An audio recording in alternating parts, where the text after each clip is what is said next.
Assalamualaikum warahmatullahi wabarakatuh. Sahabat channel kami dimanapun antum semua berbahagia. Zuhud, begitulah kira-kira gambaran karakter para ulama Rabbani.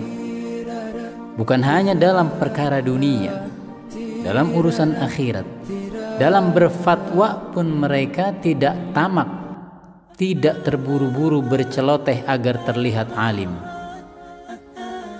Pernah suatu saat Al-Imam Ayyub As-Sukhtiyani ditanya mengenai sebuah persoalan, sedangkan beliau belum mengetahui jawabannya. Beliau pun bergegas menjawab, "Sal ahlal ilm." Bertanyalah pada para ulama. Iya, seolah-olah ia bukan bagian dari mereka. Ia tak sungkan mengarahkan sang penanya kepada yang lebih mengetahui jawabannya daripada beliau. Mengenai zuhud terhadap dunia, beliau justru berpesan kepada kita semua, dan terkhusus kepada orang-orang yang sedang menjalani rutinitas zuhudnya. Liyattaqillaha rajulun fa in zahida fala yaj'alanna zuhdahu 'adaban 'alan nas. Hendaknya seorang alim yang zahid bertakwa, takut kepada Allah. Janganlah kezuhudannya menyusahkan orang lain.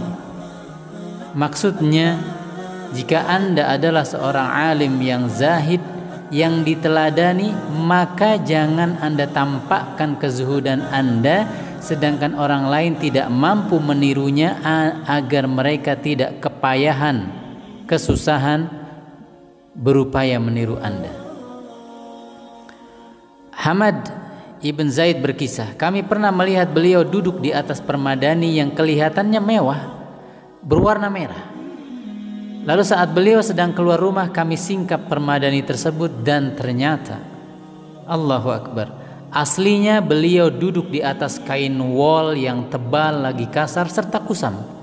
Luar biasa upaya beliau menutupi kezuhudannya, bukan justru sebaliknya, pura-pura tidak memamerkan padahal memamerkannya. Al-Imam Syu'bah juga pernah bercerita bahwa dirinya pernah membuat sebuah janji dengan beliau untuk berjumpa di kemudian hari. Namun sebelum berpisah, Al-Imam Ayyub As-Sukhtiyani berkata kepadanya, "Antara aku dan engkau tidak ada janji." Lalu ternyata di waktu yang telah ditentukan, beliau telah mendahuluiku, kata Al-Imam Asy-Syu'bah, untuk sampai di tempat dan waktu yang kami bicarakan. Masya Allah, sekali lagi beliau berupaya betul membuat orang lain nyaman, tidak terbebani dengan janji. Karena mungkin saja orang lain menganggap janji dengan beliau adalah satu hal yang besar, satu hal yang sangat penting, dan mereka takut jika tiba-tiba berhalangan dan mengecewakan sang imam. Pun sebaliknya, beliau pun khawatir jika ada udzur yang menghalangi beliau untuk menepati janji. Bagaimana dengan kita? Dengan janji-janji kita.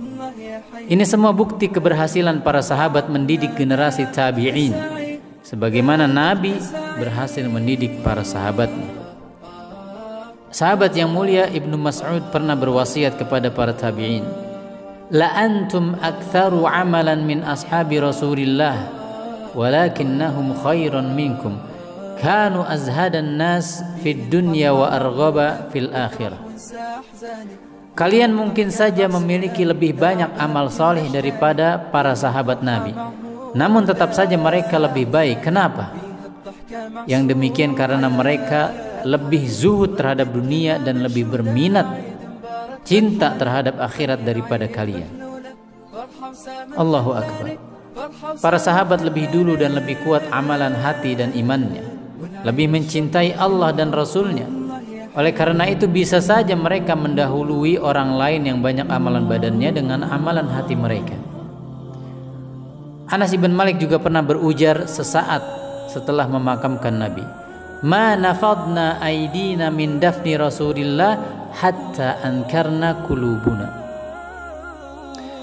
Mereka kehilangan sumber utama protein hati, nutrisi keimanan dan suplemen amalan, sehingga mereka takut untuk merasakan perubahan perubahan dalam hati mereka sesaat setelah memakamkan Nabi Muhammad sallallahu alaihi wasallam. Bagaimana dengan kita yang tak pernah berjumpa, apalagi memakamkan beliau?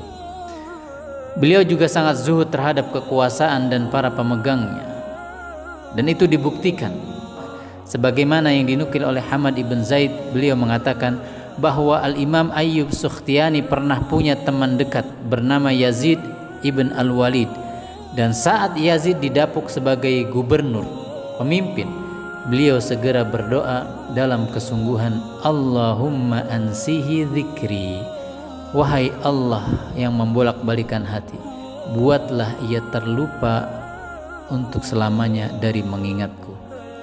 Kenapa beliau berdoa demikian? Beliau khawatir bila diundang ke istana oleh mantan teman dekatnya itu.